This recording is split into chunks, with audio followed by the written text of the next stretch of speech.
Meletusnya Perang Kamboja-Vietnam pada tahun 1979 membuat stabilitas negara-negara Asia Tenggara menjadi terancam. Perang tersebut terjadi sebagai buntut kemenangan Vietnam atas Amerika Serikat pada tahun 1975 dan usaha Vietnam untuk menyatukan kawasan Indochina di bawah kekuasaannya.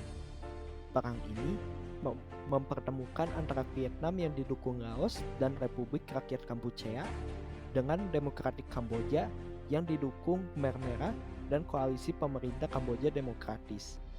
Akibatnya, banyak penduduk sipil yang menjadi korban jiwa dan juga kehilangan tempat tinggalnya. Dalam pertemuan khusus para Menteri Luar Negeri ASEAN di Jakarta pada tahun 1984, diputuskanlah bahwa Indonesia, dalam hal ini Menteri Luar Negeri Republik Indonesia, Mohtar Kusuma Atmaja, bertindak sebagai rekan berunding dari pihak ASEAN dengan Vietnam guna memecahkan masalah Kamboja. Alasannya, Indonesia memiliki hubungan yang baik dengan Vietnam yang ditandai dengan kunjungan Perdana Menteri Vietnam Pham Van Dong ke Jakarta pada September 1978. Selain itu, Mohtar Kusuma Atmaja dipandang sebagai tokoh yang ideal dalam kasus ini karena kemampuan diplomasi yang unggul serta prestasinya menangani permasalahan yang terkait dengan ASEAN.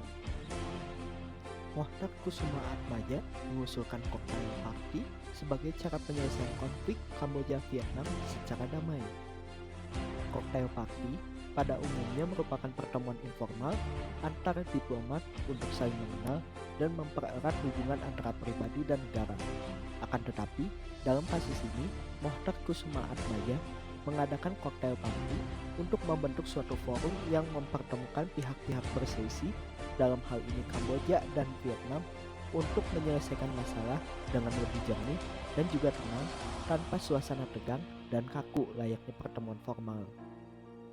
Pada pelaksanaannya, Cocktail Party ini sempat mendapat penolakan dari pihak yang berselisih.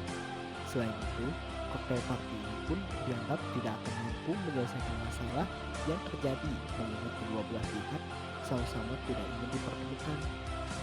Namun berkat lobby Mohtar Kusuma Atmaja dan rekan-rekannya, akhirnya masing-masing dari pihak tersebut dapat menyampaikan apa yang menjadi hal yang memberatkan bagi mereka. Selain itu, pihak Mohtar sendiri sedang mencatat pokok-pokok permasalahan yang kemudian akan dirundingkan dalam pertemuan berikutnya yang dikenal sebagai Jakarta Informal Meeting. Jakarta Informal Meeting dilaksanakan sebanyak 2 kali. Pertemuan pertama dilakukan di Kota Bogor pada tanggal 25 hingga 28 Juli 1988. Pertemuan ini lebih mengarah pada usaha mediasi antara kelompok-kelompok yang bertikai di Kamboja. Pertemuan kedua dilakukan di Kota Jakarta pada tanggal 16 hingga 18 Februari 1989. Dalam pertemuan ini terdapat 3 hal yang disetujui. Yang pertama, Kamboja dan Vietnam melakukan gencatan senjata. Kemudian diturunkannya pasukan penjaga perdamaian PBB untuk mengawasi penaklukan tentara Vietnam. Dan terakhir, penggabungan semua kelompok yang bertikai di Kamboja ke dalam suatu kesatuan pemerintahan. Sebagai lanjutan dari Jakarta Informal Meeting yang dilaksanakan pada tahun 1988 dan 1989, dilakukanlah Konferensi Paris untuk Kamboja pada tanggal 30 Juli 1991. Konferensi ini bertujuan untuk merampungkan perjanjian damai antara Kamboja dan Vietnam di mata PBB. Akhirnya, pada tanggal 23 Oktober 1991, konflik Kamboja dan Vietnam berhasil diselesaikan setelah ditandatanganinya Persetujuan Damai Paris pada tanggal 23 Oktober 1991.